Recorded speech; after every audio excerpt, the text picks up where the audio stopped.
Hey kiddos, it's Mrs. McDaniel. This is day 3 of week 8. So once again, we have some adding and subtraction problems. You've got those. Let's look at number 5. It says write an equation to show how many crayons. So we need to think back of when we were first looking at arrays. Remember, arrays have rows, so we want to look at how many rows. So we see 3 rows. Now how many are in each row? So row has 1, 2, 3, 4. So we would write a 4. Second row has 1, 2, 3, 4. And the last row has 1, 2, 3, 4. So this is a repeated addition equation. 4 plus 4 plus 4 equals 12. So we would go to number 5, and our equation is 4 plus 4 plus 4 equals 12. We're also going to look at number 6. It says write the number below in numerals. So that just means that we're going to take this number in word form, and we're going to write it in standard form using numbers. It says 289. So we hear 2 hundreds, so we'll put that in the hundreds place. 80, those are our tens, and 9, those are our ones. So we would write 289 in standard form. This is page 2 of day 3, and we are going to skip to number 7. It says name this shape. We know that the way we get a polygon's name is by counting its sides. So let's count the sides. 1, 2, 3, 4, 5, 6. So this polygon has 6 sides and 6 angles. And I'm going to write the word 6 and underline this letter to help you remember. So we were supposed to remember that X, because a 6-sided polygon is called a hexagon. Remember, that was just a little clue that I taught you. So we'll go to number 7 and we will write hexagon. A 6-sided polygon is a hexagon. Now let's look at number 8 together. It says there are 100 crayons in the bucket. 24 are red, 39 are green. The rest are blue. How many blue crayons are in the bucket? So we want to use cubs. We're going to circle our question. How many blue crayons are in the bucket? Now we have this essential number 100. We have an essential number in word form, 24, and another essential number in word form, 39. And now we need to look for our label. How many blue crayons? So our label is going to be blue crayons. So boys and girls, there's a couple different ways that you could solve this problem.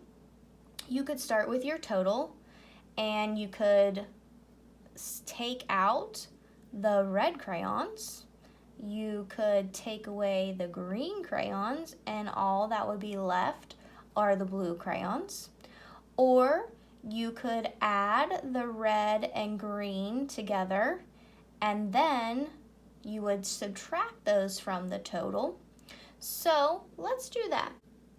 24 plus 39. We have our tens column and our ones column. We always start adding in the ones. We have 4 plus 9, which is 13. We need to regroup.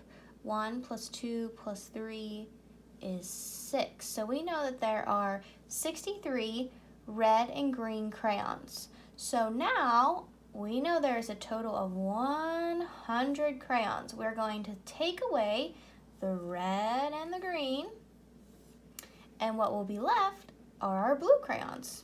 So here we have our hundreds, our tens, and our ones, and we always start subtracting in the ones.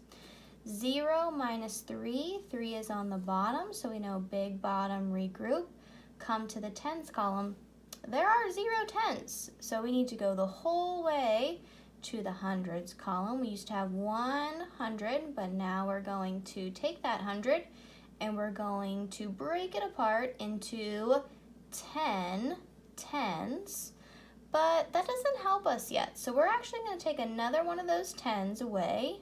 So now there will be 9 tens, and we'll take that 10 and we'll break it apart into 10 little ones. 10 minus 3 is 7. 9 minus 6 would be 3. And then we don't have any hundreds, so it would just be 0. So we know that there are 37 blue crayons in the bucket. So that was problem 8. So we want to come here and we want to write 37 blue crayons. 7 friends went searching for seashells on the beach. They found 42 seashells. If they share them equally, how many shells will each friend get to keep? After we read our word problem, we want to use cubs, so we're going to circle our essential question. If they share them equally, how many shells will each friend get to keep? We want to circle our essential numbers. It's a number word, but still important, 7 and 42. And now we need to find our label. So remember, find those words. How many? Next comes your label, and we're talking about shells. So if we reread our question, it says, if they share them equally. So I want you to think about your mom or your dad, and how do they share things equally between you and your siblings or you and your cousins? Remember, they give 1 to each of you at a time to keep it fair or to keep it equal. So these are my 7 friends, 1, 2, 3, 4, 5, 6, 7. And I'm going to give each friend 1 shell all the way to my total, which is 42. So here we have 1, 2, 3, 4, 5, 6, 7, 8, 9, 10, 11, 12, 13, 14, 15, 16, 17, 18, 19, 20, 21, 22, 23, 24, 25, 26, 27, 28, 29, 30, 31, 32, 33, 34, 35, 36, 37, 38, 39, 40, 41, 42, stop, because 42 was my total. So if they share them equally, how many shells will each friend get to keep? This friend has 1, 2, 3, 4, 5, 6. This friend has 1, 2, 3, 4, 5, 6. This friend has 1, 2, 3, 4, 5, 6. So each friend will get to keep 6 shells. So we had our 42 shells. We divided them equally among 7 friends. So each friend will get to keep 6 shells.